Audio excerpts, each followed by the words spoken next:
কোন দুঃখে বিষ খাবে? দুয়োরানী আজ রানী হয়েছে, কাল ভিখারিনী হবে। তুমি যেমন সুয়োরানী তেমনি থাকবে। সুয়োরানী বললেন, না ভাই, বাঁচতে আর স্বাদ নাই।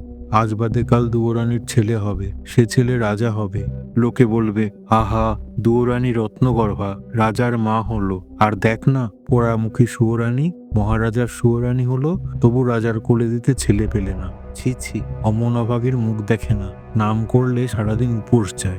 ভাই, এ গঞ্জনা প্রাণে সইবে না, তুই বীজ দে, হয় আমি খাই নয়তো সতীনকে খাওয়াই। ব্রাহ্মণী বললে, চুপ কর রানী, কে কোন দিকে শুনতে পাবে? ভাবনা কি, চুপি চুপি বিষ এনে দেবো, দুয়োরানীকে খেতে দিও। এখন বিদায় দাও, বিষের সন্ধানে যাই। ডাকিনী বিষের সন্ধানে গেল।